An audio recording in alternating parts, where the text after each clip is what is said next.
Olá, boa noite. Está no ar pela TV Pantanal, canal 22, Rede TV, uma emissora do Grupo Gazeta de Comunicação. Programa Opinião nesta terça-feira, 19 de janeiro de 2021. E aí, como vai? Vai bem? Tomara que você esteja bem e mais do que isso, tomara que você continue bem. Afinal de contas, a gente está aqui finalizando mais um dia, glorioso dia, esplendoroso dia. Então, que você continue bem aqui na companhia da TV Pantanal, que agora apresenta, a partir desse instante, o programa Opinião, que hoje vai abordar a situação lá no Pantanal da Baía de Chacororé. Nossa, é de cortar o coração, porque quem conhece, inclusive, não é, a Baía de Chacororé, ali no Pantanal, sabe do que eu estou falando. E hoje ela está agonizando. E para falar sobre isso, está a postos conosco aqui o secretário adjunto de Meio Ambiente, o Alex Marega, secretário adjunto da Secretaria de Estado de Meio Ambiente. Tem outras atribuições também, que daqui a pouco a gente vai conferir com ele quais são ali dentro do staff do governo. E comigo, como sempre, meu parceiro, meu amigo, Lorenberg Alves. Boa noite. Boa noite, meu amigo Paulo Coelho. E um grande abraço, mas um grande abraço mesmo a todos os nossos telespectadores. Você sabe que eu tenho Alves também no nome, né? É, né? Eu tenho Alves também. A gente deve ser parente. Será que não são parentes?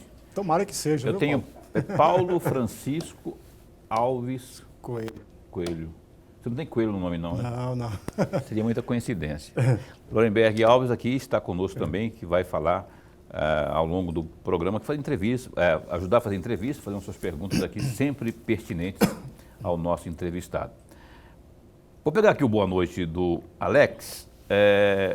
Muito bom tê-lo aqui, secretário. E eu já vou emendar aqui. Fala para a produção, daqui a pouquinho eu chamo aquele VTzinho, tá? Vou pegar só o boa noite e a primeira pergunta, que eu estou agoniado para saber da situação da Baía de Chacororé. Por que, em síntese, está acontecendo aquilo que faz tempo que a gente não via, que é uma Baía de Chacororé, que parecia um mar, né? Quando ela unificava ali, parecia um mar. Hoje ela está agonizando. Por que está acontecendo aquilo lá, Alex? Boa noite, bem-vindo aqui. Boa noite, Paulo. Boa noite, professor Lorenberg. Na verdade, eu assisto bastante o programa, né? Sempre tenho visto aí os debates que vocês têm feito. Parabenizar pela qualidade, né, de todos os debates aí, de todas as matérias que têm sido trazidas. Agradecer também a assistência, a toda a audiência aí que está nos assistindo agora. E a oportunidade de estar falando um pouquinho aqui sobre as questões de meio ambiente, né? Hoje eu estou secretário executivo da Secretaria de Meio Ambiente, também substituindo a secretária Mauri no período das férias dela agora. E nós estivemos lá na sexta-feira visitando realmente em loco a Baía de Chacororé. Nós fomos em várias áreas onde fazem as entradas dos corichos com o rio Cuiabá, e essa água que tem que ser levada para a Baía de Chacororé. Então nós fomos em vários pontos. Nós convidamos o professor Rubem Mauro da Universidade Federal de Mato Grosso, e ele inclusive fez alguma matéria algum tempo atrás. E ele também já é morador de lá, é pantaneiro. Ele tem feito vários trabalhos mostrando ali sobre a questão das baías, né? Inclusive ele tem uma propriedade lá, e ele de frente à Baía de Chacororé. E ele fez aí algumas denúncias em uma matéria, né, que foi publicada aí alguns dias atrás. Então, na sexta-feira, nós convidamos ele para ir lá nessa região e que ele pudesse nos mostrar, então, todos esses pontos, todas essas denúncias que ele havia feito. E também convidamos a Secretaria de Infraestrutura, visto que, segundo o professor, foram algumas obras que ocorreram lá e que causaram isso. Então, a gente queria levar a Secretaria de Infraestrutura para saber se foi uma obra do Estado ou se foi uma outra obra, mas de qualquer forma, havendo necessidade de intervenção, a Cinfra, já conhecendo todos esses pontos, então ela pudesse nos ajudar a fazer então essas correções necessárias. E também levamos aí técnicos da SEMA e também técnicos da Comissão de Meio Ambiente da Assembleia Legislativa. Então, algumas pessoas também foram lá para fazer um trabalho de fotografias, fazer imagens. Então, a SECOM nos acompanhou e essas imagens estão nos ajudando agora, inclusive, a fazer o nosso relatório para que a gente possa dar os encaminhamentos. A gente vai mostrar daqui a pouco essas imagens, algumas imagens, né, lá da Baía de Chacororé. Olha lá, a gente está mostrando já, inclusive, você sabe me situar ali que parte da Bahia que é essa ali? Ali é na... Aqui é já bem nas estradinhas ali, que dá naquela primeira estrada ali, perto da Baía dos... tem uma baía menor, que fica bem na entrada de Barão de Melgaço, bem na saída ali de Barão de Melgaço. Essa parte seca ali já é... Aí são alguns dos pontos que nós fomos. São as pontes que estão construídas nessa estrada aí que nós visitamos, né? E nessas pontes nós constatamos que para a realização, para a reforma e construção dessas pontes, foram feitos alguns aterros em cima dos corichos. E o aterro que é o problema, né? Exatamente. Esses aterros foram feitos para que pudesse haver passagem de veículos enquanto estava se reformando as pontes. Só que esses aterros precisam ser retirados, porque eles são barramentos. E não foram retirados? Não foram retirados Então está aí o ainda. X da questão. Seria um dos É, principais problemas. esse é um dos pontos. Então, nessa visita que nós fizemos lá, primeiramente nós visitamos o rio Chacororé. O rio Chacororé, na verdade, é um grande coricho, né, o principal coricho, e ele faz uma ligação direta do rio Cuiabá com a Baía de Chacororé. Então, é realmente um braço onde a água transbordando, ela vai direto cair na baía. Ela não precisa passar pela planície alagável, ela vai direto cair dentro da Baía de Chacororé, seguindo aí esse rio Chacororé. Nós fomos, então, até onde ele se encontra com o rio Cuiabá. E ali, no passado, ele já foi feito algumas obras. Então, no passado, foi feito algumas obras de arte que pudesse facilitar a entrada da água e que evitasse ali o acúmulo de alguns materiais. Mas a gente percebeu que está, sim, obstruído essa passagem, essa entrada do rio Chacororé, mas não é por ação humana. Percebe-se ali realmente assoreamento, foi acúmulo de materiais ao longo do tempo. E hoje foi formado meio que um dique que impede que essa água transborde. Hoje, o rio Cuiabá está pelo menos, visualmente, a gente não mediu, mas visualmente o rio Cuiabá está pelo menos 1 metro abaixo dessa entrada, né, desse coricho aí do rio Chacororé. Vou chamar o professor aqui. Professor, daqui a pouquinho tem uma matéria aqui do lado da Assembleia Legislativa, mas eu quero que o senhor também, na conversa aqui, porque eu imagino que o senhor também tem muitos questionamentos sobre a situação da Baía de Chacororé. Um pouco, meu amigo. Secretário, antes de mais nada, a nossa alegria de tê-lo aqui, discutir o meio ambiente, ele não é importante, ele é imprescindível, porque nós dependemos muito do meio ambiente, e o senhor sabe disso até muito mais do que eu. Secretário, o senhor reuniu-se ontem com uma comissão na Assembleia Legislativa, foi ontem, né? Foi. E integrantes também da CINFRA. A minha pergunta é bem simples a respeito disso. Qual é o resultado prático mesmo, deste encontro, desta reunião? Aliás, o próprio Avalone, que é o presidente da Comissão do Meio Ambiente na Assembleia, também esteve participando do encontro. Foi uma audiência pública marcada para a Assembleia, exatamente para que a gente pudesse apresentar esse relatório dessa visita técnica. Os próprios deputados estiveram lá na quinta-feira, né, eles viram, e na sexta-feira foi uma visita mais técnica realmente. Então ali foi engenheiros, né, foi o próprio professor Rubem Mauro que fez essa denúncia e alguns técnicos da Assembleia Legislativa, além de engenheiros da CINFRA, que foi também lá para que a gente pudesse fazer essas verificações. Nessa audiência pública da Assembleia, nós então apresentamos esse relatório. Isso que eu estou falando aqui para vocês, o que a gente identificou lá, com imagens, né, com realmente pontos, coordenadas geográficas, e identificamos o que é que está acontecendo e também já começamos a discutir o que é que vamos fazer. Então foi por isso que houve essa audiência lá na Assembleia ontem. É o resultado dessa visita técnica de quinta e de sexta. A questão do aterro, rapaz, quem faz esse aterro não é o governo do estado. Na questão das pontes, são as prefeituras que fazem. O professor Rubem Mauro achava que tinha sido a CINFRA que tinha feito aquela obra. O que foi feito ali? Foi feita uma estrada elevada. Então aquela estrada sempre existiu, mas ela sempre foi no nível da Baía, foi no nível ali da área da planície alagável, era no chão. O que acontece? A água transborda do rio Cuiabá, vai pelos corichos, passa por aquela área e vai andando até que ela chegue às baías, a Baía de Chacororé, a Baía de Senhá Mariana. E com essa estrada elevada, sem a construção de passagens, né, de comunicantes, ou vazantes, bueiros, ou outras pontes menores, a água fica represada só de um lado. Então ela não passa, ela tem que correr na lateral para os corichos e é através do coricho que ela vai chegar. Só que como os corichos têm hoje esses barramentos que foram construídos para a construção das pontes e eles não foram retirados, então a água não chega. Então, hoje a gente sabe que o rio está baixo por causa da seca e por isso ela não está transbordando nesse momento. Só que qualquer chuva maior que der e que o rio possa aumentar de volume, ela não consegue transbordar para chegar até as baías. Então, realmente há um impedimento. Lá mais para baixo, existem outros corichos que a água está passando. Por isso que agora, inclusive, a Bahia começou a ter um pouco mais de água.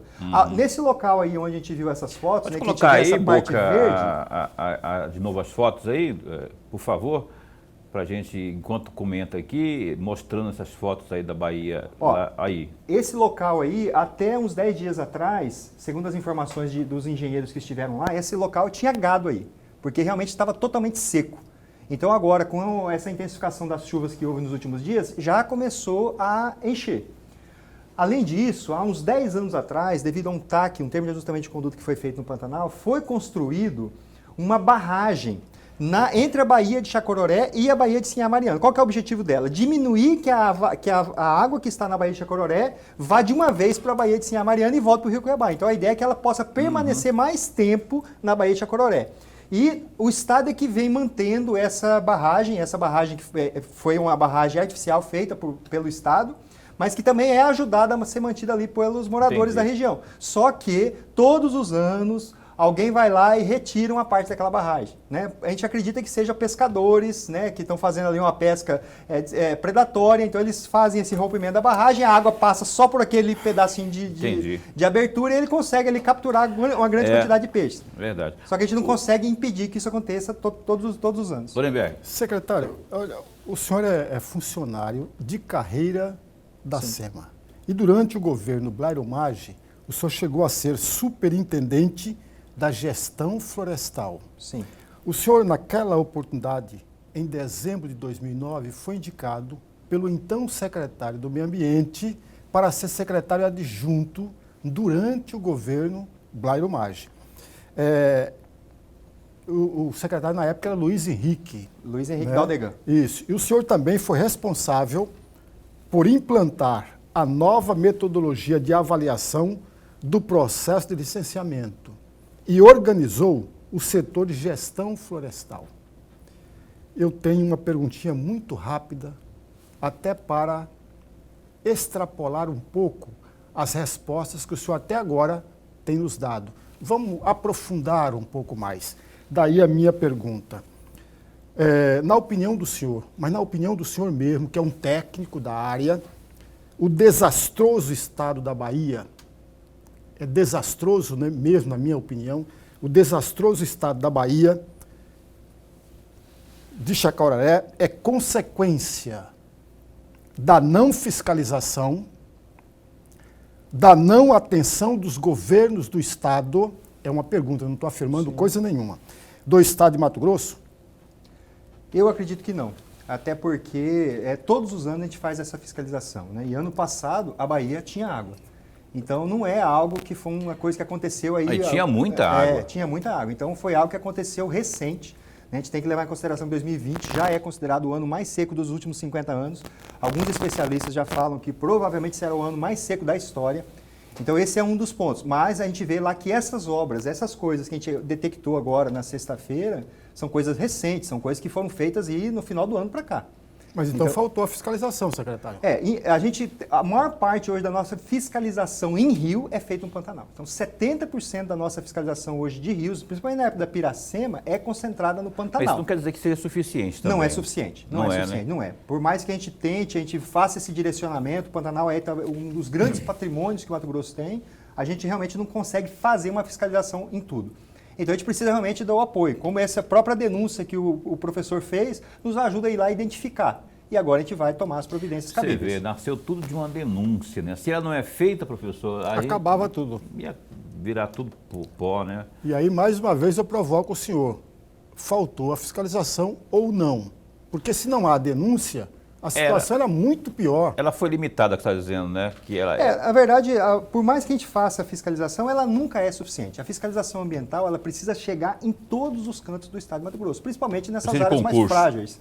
Precisa de mais pessoas. Infelizmente, hoje a gente tem feito muito uso de tecnologia com relação ao desmatamento. Como é que a gente conseguiu gerar 1,5 bilhão de multas agora? Não foi só com pessoas em campo, foi com imagens satélite. Então isso é uma das formas que a gente tem para superar, mas concordo que ainda precisa ser muito mais pessoas ajudando na fiscalização em loco. Isso é fato. Se faltou material humano, faltou fiscalização, né? Porque ela foi limitada. Se ela houve, ela foi limitada, não é? Estamos conversando aqui com o secretário. Eu vou falar secretário adjunto, como é que eu falo? Secretário executivo. Executivo, né? Deixa eu trocar aqui, porque eu vou falar adjunto. O Alex Marega, que é da Secretaria de Estado de Meio Ambiente, está aqui conosco, falando mais especialmente sobre a situação da Baía de Chacororé, ali no Pantanal Mato Grossense. Vamos só dar um tempinho aqui na entrevista. Tem uma materinha aí, que é uma fala do deputado Botelho. Vamos trocar de assunto por enquanto. O Botelho falando aí de um projeto dele, que está tramitando na Assembleia Legislativa, que muita gente está interpretando como sendo uma obrigatoriedade da vacinação, obrigando aí o cidadão mato-grossense a tomar a vacina que já está sendo distribuída agora, nessa semana, pelo governo do estado. E eu queria, inclusive, saber a sua opinião, você que nos assiste, que é a nossa principal razão de estar aqui, que é o que nos importa. A sua opinião, você é a favor da obrigatoriedade da vacinação? Você pode mandar a sua opinião pelo zap 999322529. A gente vai estar colocando aqui o que você acha, se você deve ou não, por obrigação, tomar essa vacina. Vamos aqui à fala que o Botelho fez hoje a alguns jornalistas na Assembleia sobre esse projeto dele. Acompanhe. Bom, esse projeto de lei é um projeto que ele não foi aprovado ainda, está em discussão e nós vamos discutir bastante. Nós temos que polemizar o assunto, né? Nós temos que discutir bastante e é isso que nós queremos. Eu não quero politizar, eu tenho dito sempre, eu quero polemizar. Polemizar é nós criarmos essa discussão, o que é o melhor. E no meu entendimento, quando se trata de coletivo, o coletivo passa a ser mais importante do que o individual. Ou não é? Nós fechamos o comércio, muitos comerciantes perderam tudo. Por quê? Porque para a coletividade era necessário. Então, o porquê o individual não vacinar? Se é importante para a coletividade. Então, essa é a discussão. Agora, não quer dizer que eu esteja correto, eu quero discutir. E dentro da Assembleia nós vamos fazer essa discussão e o que for o entendimento melhor nós vamos fazer. Pode ser que esse projeto não vá para frente, pode ser que não seja aprovado, que seja modificado, mas é uma discussão importante nesse momento. O meu projeto, ele não obriga, porque você não tem como pegar o cara à força e, amarra ele e vão vacinar. Não, ninguém vai fazer isso. Tá boi, né? Aí não, aí botar num brete para vacinar, isso não existe. Mas existe assim, por exemplo, se você vai viver em coletividade, você vai viver no ambiente, então você deve vacinar. Por exemplo, você vai participar de uma creche. Uma criança vai lá, por que não vacinar? Servidores públicos. Servidor público, porque está lá atendendo um monte de gente, por que não vacinar? Então são essas as discussões. Agora, não que está obrigando, tem que vacinar, não, mas vai haver algumas restrições para quem não vacinar. É essa a propositura. Menino, velho, eu não percebi muita diferença da obrigatoriedade e essas sanções, essas punições que podem vir se o projeto for aprovado. Vai render muita polêmica ali. Eu já quero perguntar para o Lorenberg aqui, né? Inclusive, tem opinião formada sobre esses assuntos aí. A sua opinião, meu caro, só quero dizer para você que é o seguinte, existe o Código Civil Brasileiro, artigo 15, 15º, que diz que ninguém pode ser constrangido sobre a obrigatoriedade de tomar vacina ou submeter qualquer tipo de medicamento. Entretanto, na Constituição Federal, tem ali no artigo 6º da Constituição, que trata da saúde pública, do bem comum, né, que é dever do Estado promovê-la e tudo mais, assim como no artigo 196, salvo engano, da Constituição, também são dois artigos que falam disso, que fazem alusão, mas nada de forma explícita, dando como obrigação. Assim. Eu queria que você desse uma comentada aí, Lorenberg, porque o assunto é polêmico. O deputado falou de restrições, mas como eu não li o projeto, não manuseei o projeto, então eu não vou falar sobre as restrições. Mas de um certo tempo ou ponto ele tem razão, que o assunto é polêmico, que ele está querendo a discussão dentro da Assembleia Legislativa. Nesse aspecto, ele está coberto de razão. Por outro lado, ele também tem razão quando ele diz que uma situação vivida hoje, a coletividade é maior. A gente precisa ter muita clareza com determinadas coisas, amigos. Eu tenho o direito de ir e vir, entre aspas, individualmente.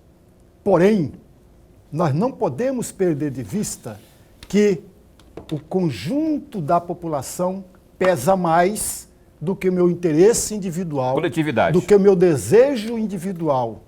Pesa muito menos o meu desejo individual, mas sim é maior a coletividade. Aí eu vou Isso tá na acrescentar mais Constituição. um outro detalhe interessante.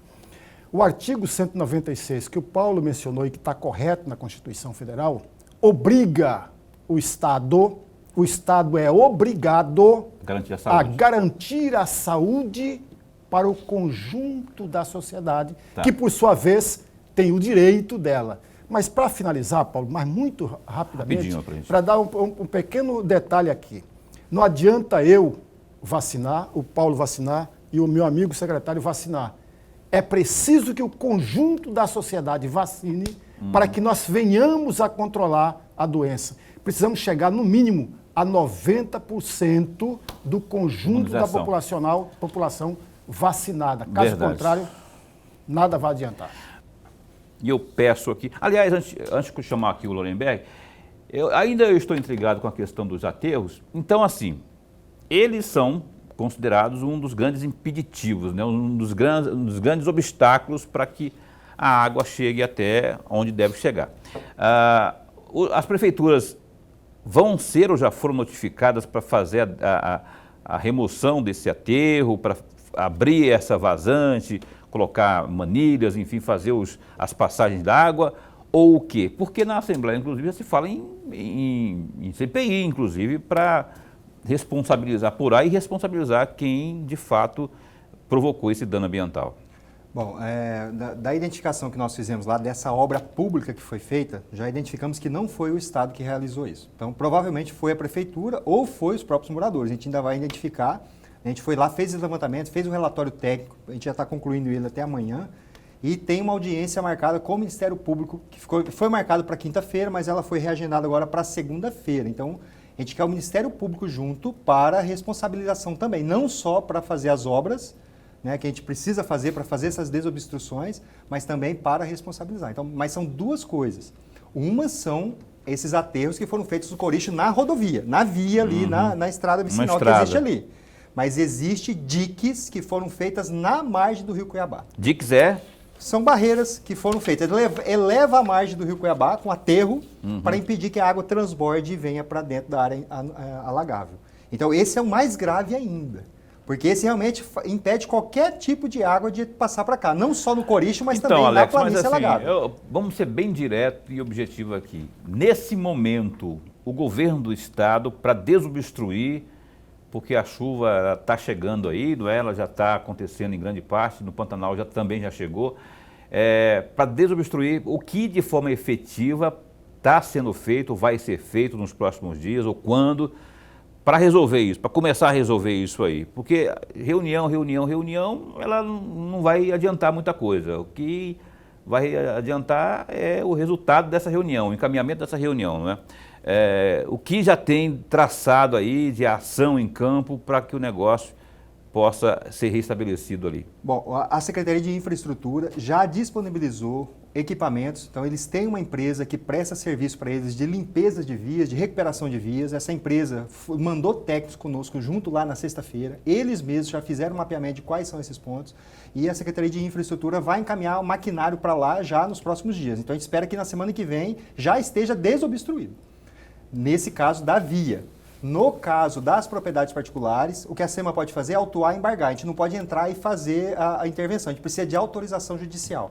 Por isso que nós queremos ter o Ministério Público junto, nós precisamos que a Justiça nos autorize. Por isso o Ministério Público pode pedir uma antecipação aí de tutela, uma liminar, e que nos autorize a entrar e fazer isso. Com certeza, o promotor, o Dr. Joelson, que é da área de meio ambiente, já se disponibilizou, ele falou que inclusive já vai conversar no judiciário para ver se a gente consegue agilizar isso. Se as máquinas estão lá e a gente consegue autorização, a gente está falando assim de distância de 2.000 metros, 1.000 metros, então a gente consegue entrar rapidamente e fazer também essas desobstruções na margem do Rio Cuiabá. Professor Lorenberg.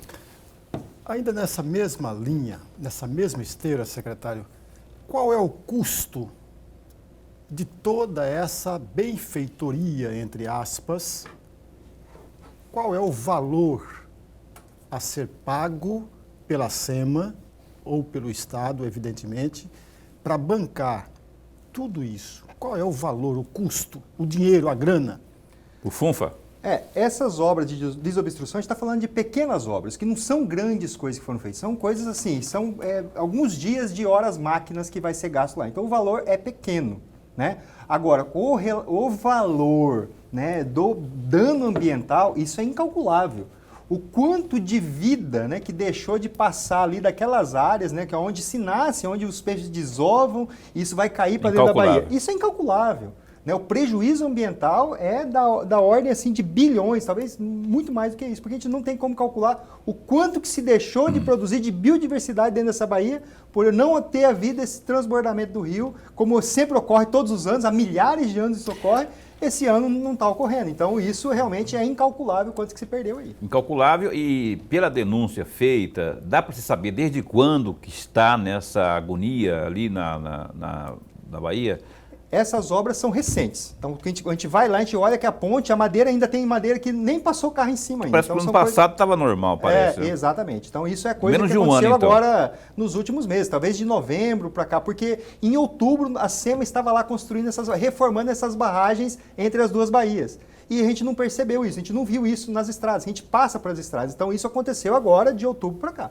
Entendi. Mas, secretário, as hidrelétricas não são instrumentos impeditivos para que alimente a água na Bahia? É uma pergunta, eu não estou fazendo nenhuma afirmação.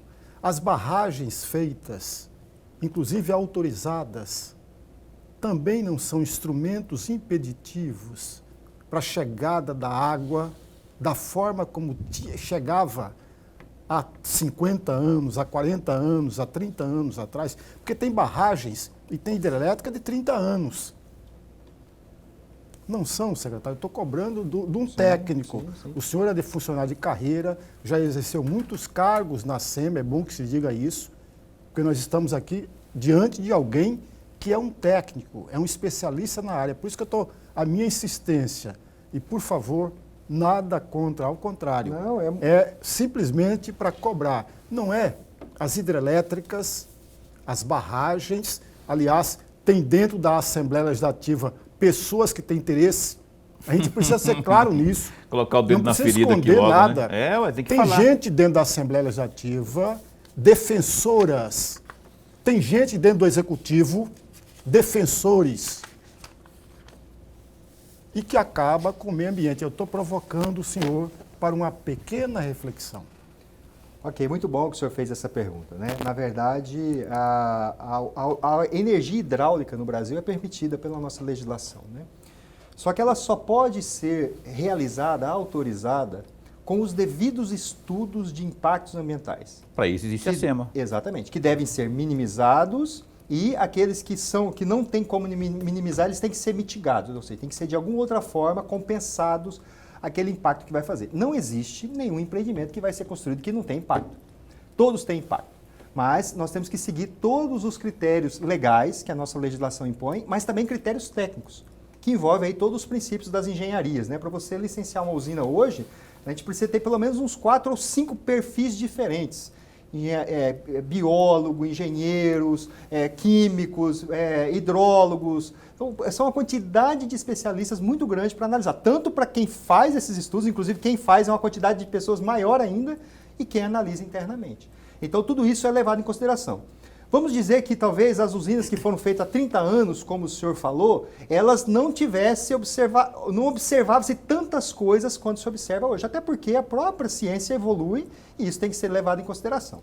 E aí eu vou falar de uma usina, grande usina que impacta, né, que pode impactar realmente o Pantanal. E isso a gente discutiu muito de sexta-feira para cá, porque o próprio professor Rubem Mauro, ele é hidrólogo, né, ele é da área de hidrologia.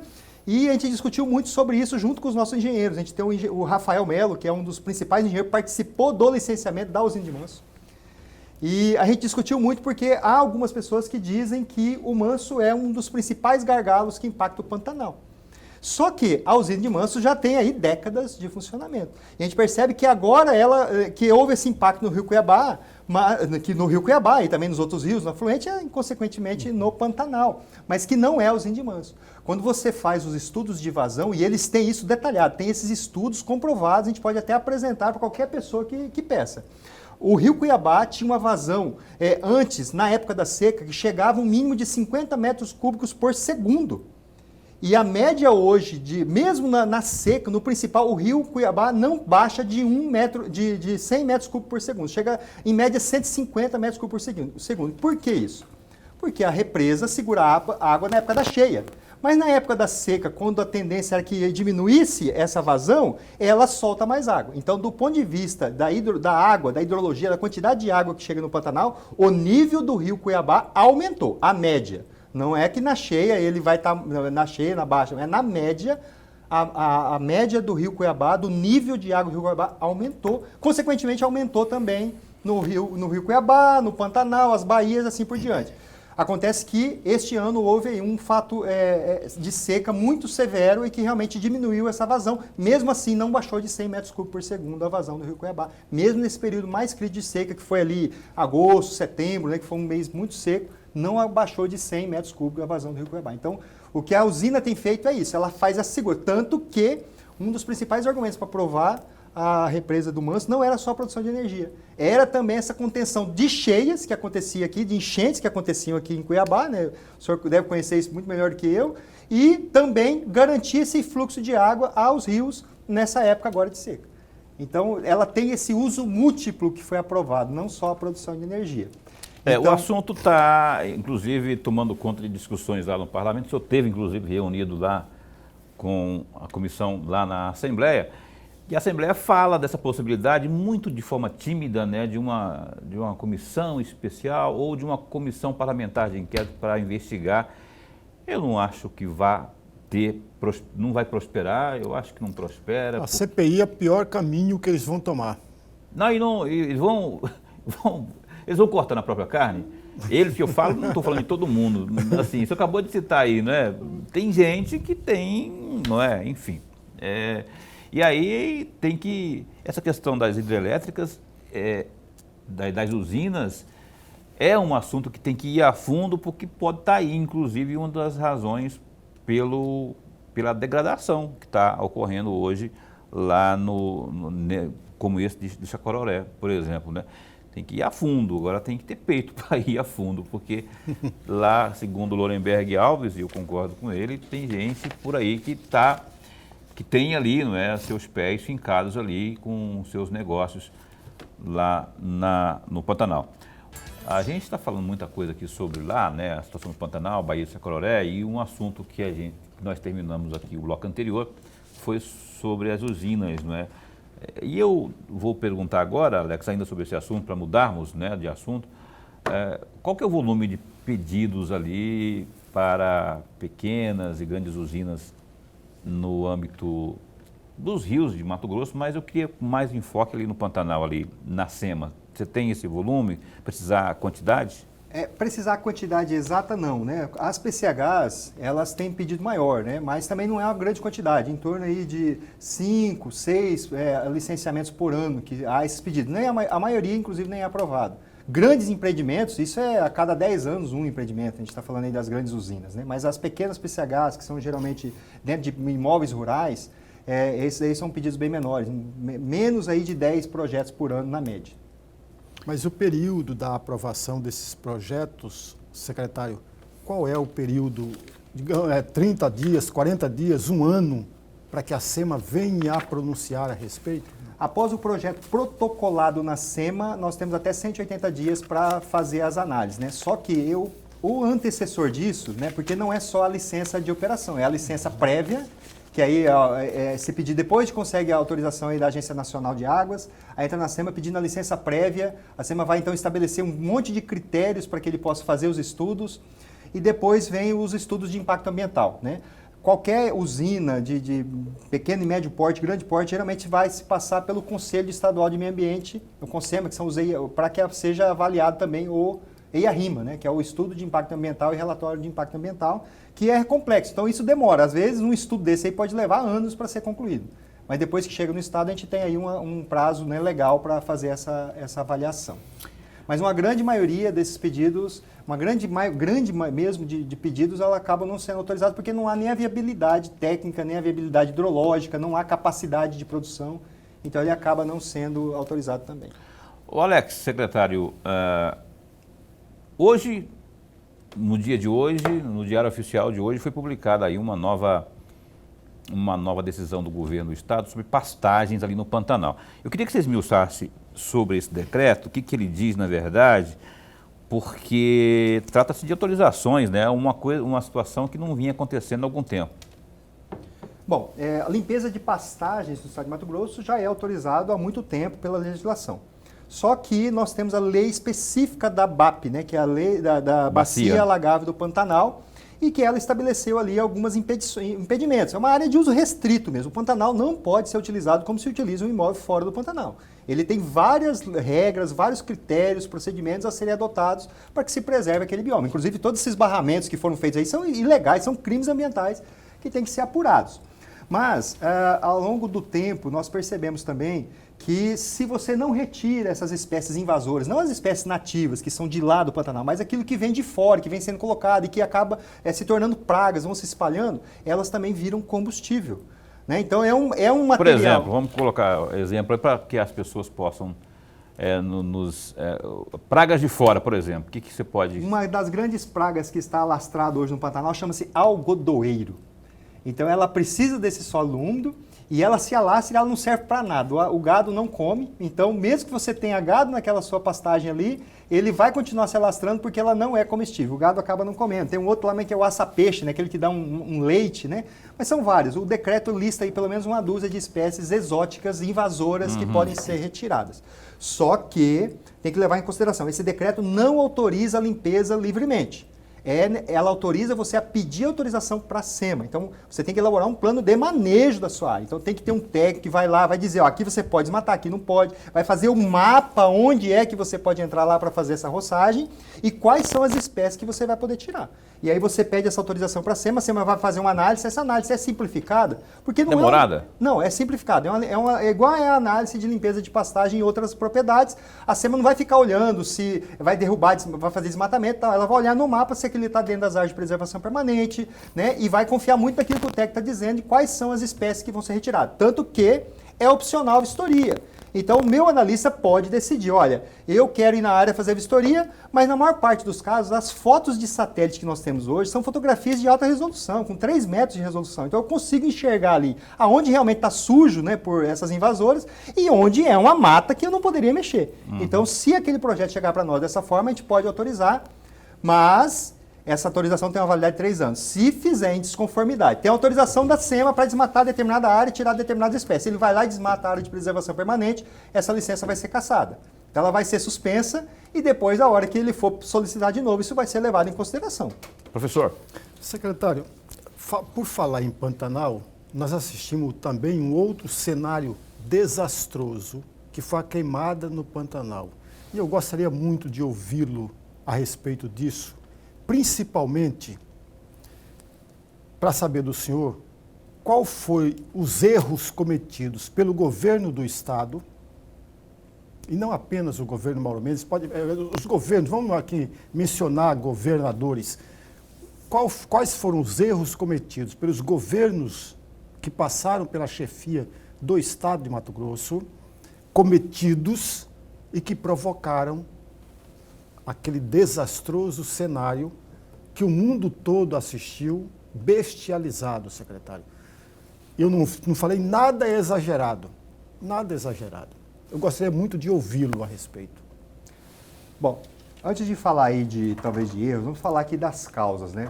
O Pantanal ficou 12 anos sem ter incêndios, né? O último grande incêndio que ocorreu no Pantanal foi ali em 2008, por ali, ainda houve grandes incêndios no Pantanal. O Mato Grosso sempre pega fogo na época da seca, né? Principalmente no Cerrado. Né? O Cerrado parece até que ele já tem essa convivência pacífica com o fogo. Né? Ele pega fogo, 2, 3 meses depois ele já está recuperado.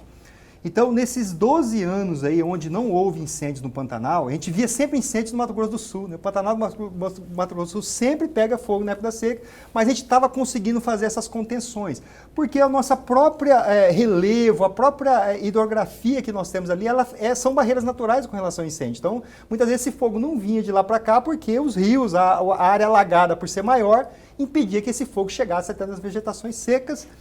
Mas esse ano também, uma das causas, então, esse acúmulo de material combustível, esse é um dos motivos desse decreto que saiu agora, e o período de seca, né? Então, esse período de seca, que foi um dos maiores da história também, não tinha água que impedia esse fogo de passar para a área seca. Então, aquela água que tinha em 2019, que tinha em 2018, esse ano, infelizmente, não tinha essa água acumulada. Então, muitas áreas que não passavam o fogo, dessa vez passou, e o incêndio realmente se tornou de grandes proporções.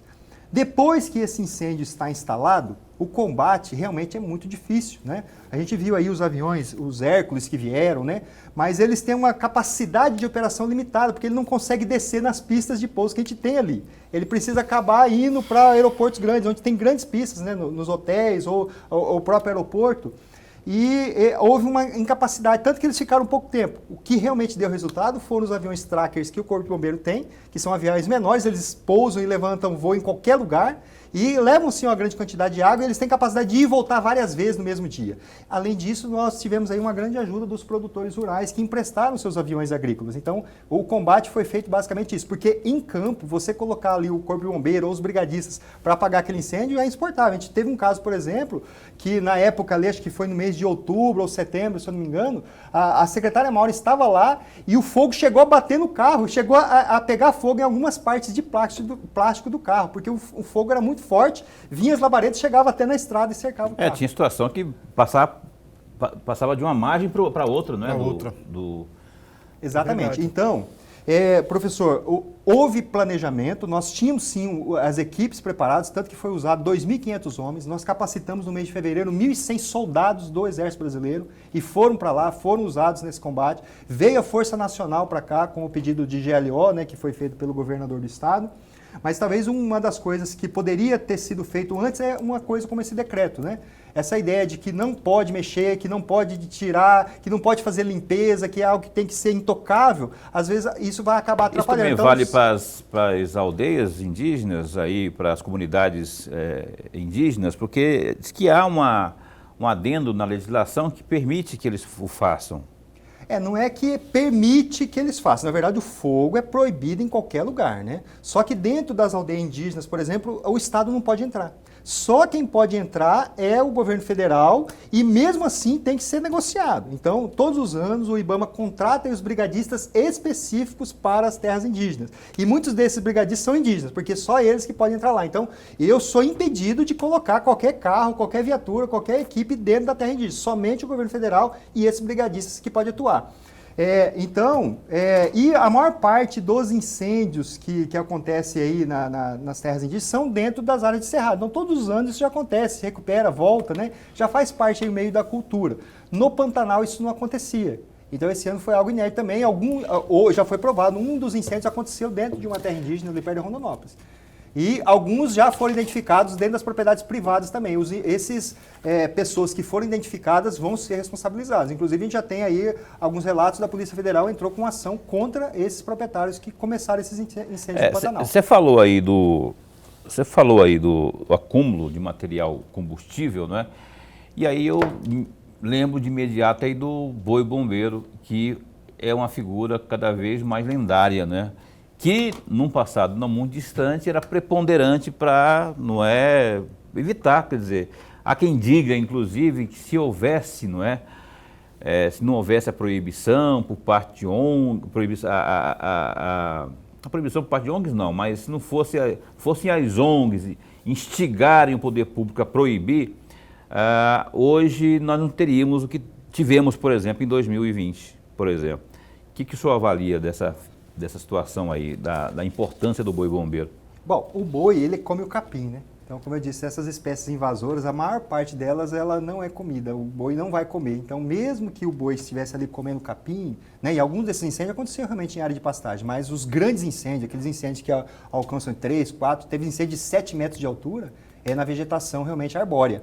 Então, vegetação que veio de outras áreas, de cerrado, que veio inclusive áreas de floresta, e que acabam entrando ali e elas realmente são combustível que o boi não resolveria nesse caso. Então, nesse caso, a única forma realmente é você fazer a limpeza dessas áreas. Talvez no passado, os próprios donos dessas áreas, eles se sentiam mais seguros em ir lá e fazer essas limpezas todos os anos, não correr risco, né, de ser responsabilizado por isso.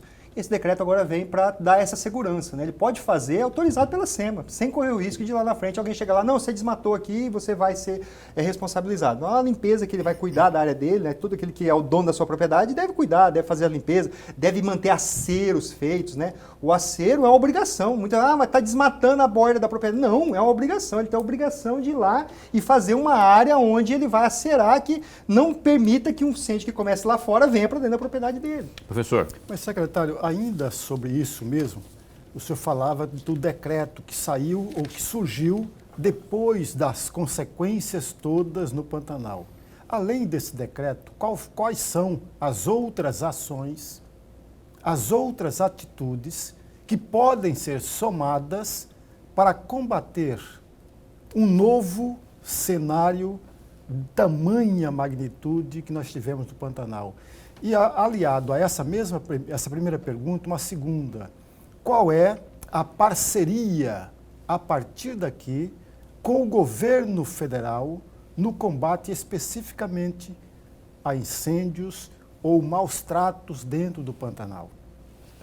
Professor, uma das medidas que a gente tomou já no ano passado foi a criação de uma nota técnica que orienta esses proprietários de terra sobre todas essas medidas que eles têm que tomar para cuidados com relação à sua propriedade, com relação aos incêndios. Então, delimita ali a obrigatoriedade de fazer os aceros. Tudo isso já está em outras normas. Agora a gente consolidou numa única norma, foi feita pelo Corpo de Bombeiros, e essa norma, essa nota técnica orienta. Ele tem que ter ali, não precisa ser sozinho, ele pode fazer um consórcio com os vizinhos, tal, ter ali caminhão, tanques, né, mangueiras, algum material de abafamento, de apagar os incêndios no início, e capacitar também, buscar uma capacitação dos seus funcionários, né? Orientar eles sobre como fazer. Essa nota técnica trata disso, né?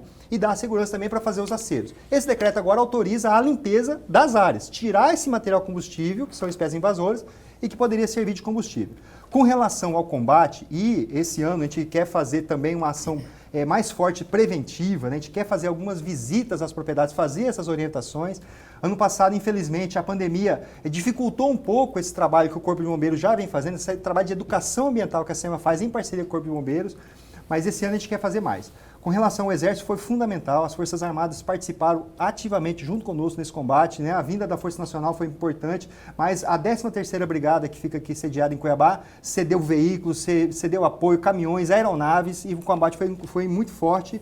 Esse ano nós tivemos uma visita do comandante do CMO, né, do Comando Militar do Oeste, e já se disponibilizando para continuar essa parceria. Eles nos disseram que Mato Grosso foi aquele que deu maior espaço para que eles pudessem atuar, e esse ano eles querem manter de novo essa parceria que tiveram conosco aqui. O Exército fez conosco 780 ações em conjunto para combate a desmatamento e incêndio, não só no Pantanal, mas em todas as áreas do Estado, e foi extremamente importante. Tem regiões do Estado que a gente é recebido a tiro. Então, o Exército estando junto, a segurança que dá para o nosso analista, que dá para o nosso fiscal é muito grande, né? Então, a gente consegue chegar em mais áreas que se a gente não conseguiria sem o apoio do Exército. Então, essa renovação dessa parceria para nós é extremamente importante. E eles, inclusive, nos disseram que receberam um recurso do governo federal para fazer a ação desse ano já. Ok, esse Alex Marega, secretário executivo da Secretaria Estadual de Meio Ambiente, aqui conosco, falando sobre a situação lá do Pantanal, mais em especial. Põe aí, por favor, Boca, de novo, só para a gente encerrar aqui a entrevista, as fotos, por favor, lá do que está acontecendo com a nossa Baía de Chacororé. Só para a gente encerrar aqui. Alex, eu quero agradecer. Põe aí, por favor, Boca, as fotos que a gente tem aí lá do Pantanal. Alex, muito obrigado por ter vindo. Satisfação recebê-lo aqui. Vai colocar ou não vai? Ah, colocou. Eu já ia perguntar para o Boca, o Alan, sim. Vai colocar ou não vai colocar? Ô Alex, muito obrigado por ter vindo. Aqui o programa Opinião está a posto para sempre bem informar. Tendo novidade, tomara que novidades boas, notícias positivas, estamos aqui a posto para sempre bem informar. Muito obrigado. Eu que agradeço a oportunidade. Então, vai ter agora essa audiência pública do Ministério Público já na segunda-feira. E assim que essas máquinas estiverem lá, eu vou pedir para a Juliana encaminhar para vocês esse resultado, para vocês poderem divulgar. Mostrar, aqui, né, a ação. O Estado está lá agindo, fazendo o seu trabalho.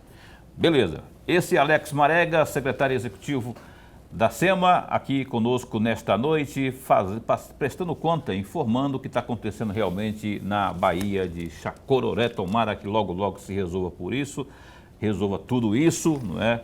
Que é o nosso patrimônio. A Juliana também, Juliana, assessora de imprensa ali da SEMA, muito obrigado, viu, Juliana, pela força. É Juliana, né? Eu não errei o nome, não.